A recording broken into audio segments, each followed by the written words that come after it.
se potencialet jashtëzakonshme në Shqipëri janë ullit, arror, dhe ju i mbolt ata, ne financum, por në dy drejtimet, Shqipëria sot është krejt tjetër.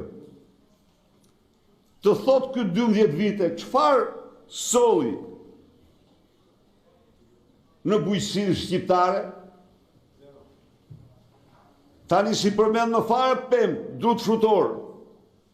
Jo, s'përmend ma. I lexoj me vëmendje, nuk ka ma asnjë citim për to ose interes për to. Po kur len 52 milion, bërë qesharaka këto. Si mundet 52 milion? Unë jam këtu për të zotuar para jush dhe gjithë fermerëve shqiptarë se subvencionet të bujqësi do rriten me 5 herë që vitin e parë tonin. 5 herë. Pra nga 50 milion do shkoj në 250 milion. Po.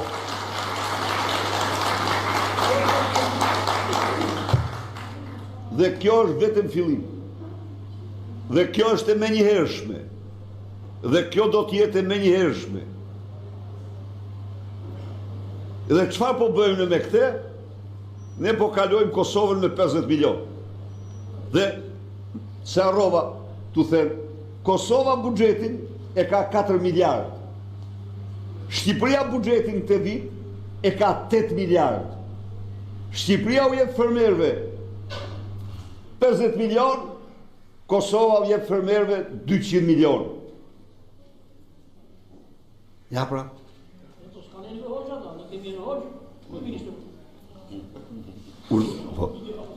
Ndaj dhe ne me akt të parë do të pesfishojmë grantet për fermerët.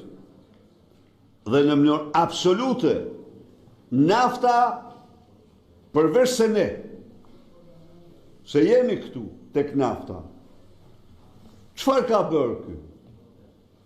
Ka vendos taksen më të lartë në botë në litrin e naftës. Në qoftë se kërkoni në aplikacionet në internet, Shqipëria është vendi i parë ose vendi me rritjen me taksen më të lartë për litër nafte. Ne do të barazojmë ngarkesën fiskale mbi litrën e naftës me Kosovën dhe Maqedoninë. Çfarë ndodh sot, miqtë e mi? 300 milion euro. Shqiptarët e rrethëve kufitare nga Shkodra gjerë në Gjirokastër i lanë në pompat e benzinës të vendeve fqi.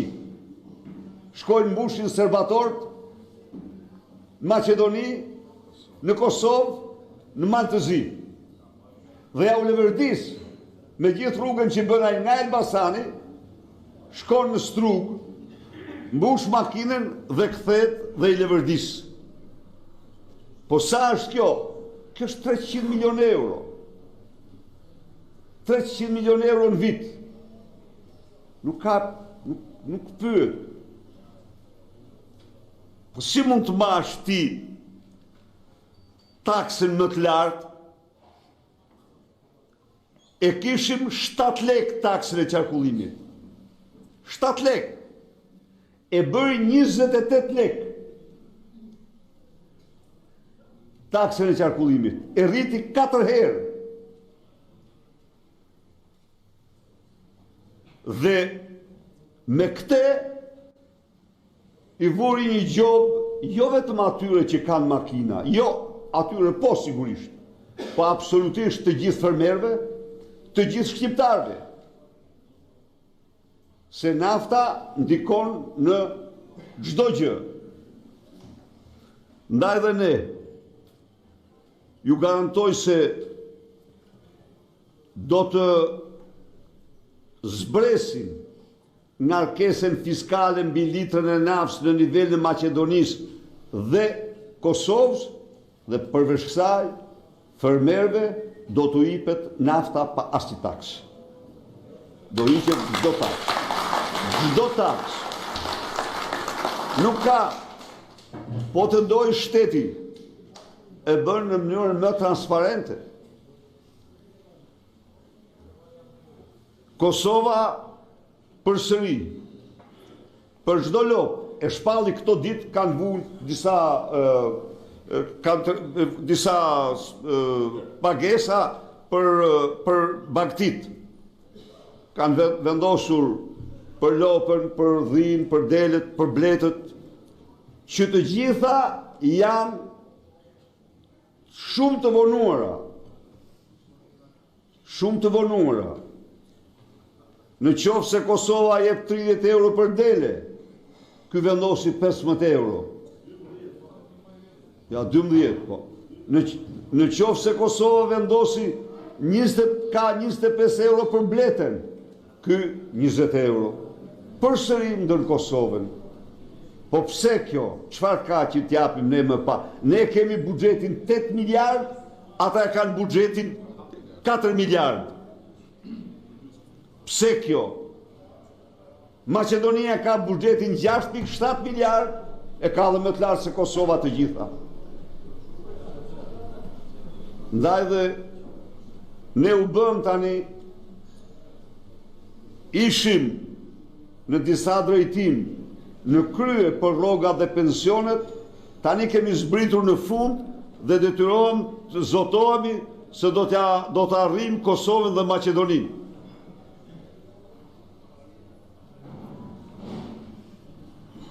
Ka një përjashtim shumë të egër, të pandershëm, të 20%, të 35% a 38% popullatës nga shoqëria. A ndigjoni ju lajme për punë tuaja? A ndigjoni ju lajme për çmimin e naftës dhe heqjen e mbështetjes me naftë të fermerëve? A ndigjoni ju lajme për vështirësitë shumë të rralla? Gjithçka censurohet. Gjithçka sikur ju nuk jeni. Sikur jeni një planet tjetër. Media që kontrollohen në mënyrë mizore. Media që paguhen nga parat tuaja për t'u mashtruar ju. Media që paguhen nga parat tuaja për të fshehur problemet tuaja, për të mbuluar me heshtje situatën tuaj. Në një farë mënyrë, fermerët sot janë pa zë, janë pa përfaqësim. Tu them unë ju, ishte një drejtor në televizor që desh të mbante një kanal televiziv për bujqësim. E hoqen, e larguan me shpejtësi të madhe, sikur t'ishin armiq fermerët. Çfarë do jipte? Ai aty do jipte udhëzim, do ishte një dritare për shumë gjëra.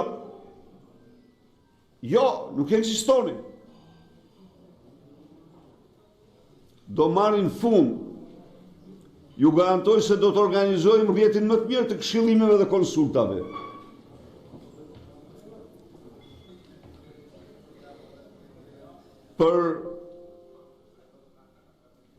Për ju, për orientimin, sikundër, projekti Shqipërisë Rurale do vazhdoj gjerë në kompletimin e plot të infrastrukturës, të vaditjes. Shqipëria është vend plot ujë, po këtu as njerëzit, as arat nuk kanë ujë.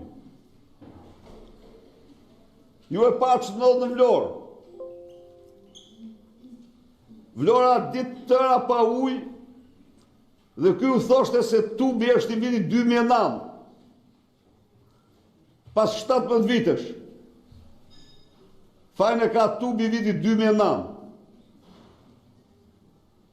Talej me ta.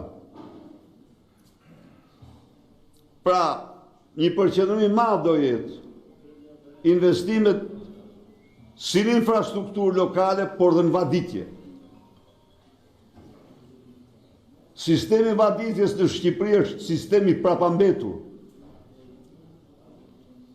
Investimi në këtë sistem është jetik.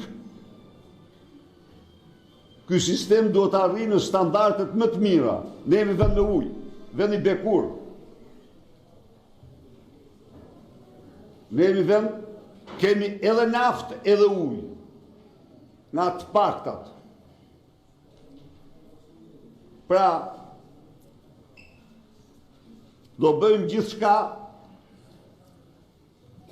të vazhdojmë investimet në Shqipëri rurale edhe sa miliard euro të duhet.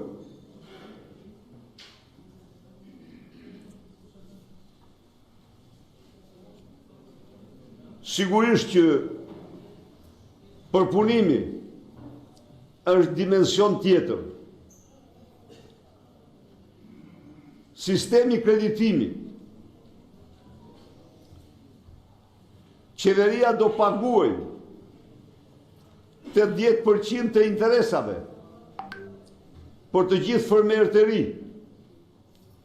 Do ketë grante për fermat që do të çelin, që do të nisin.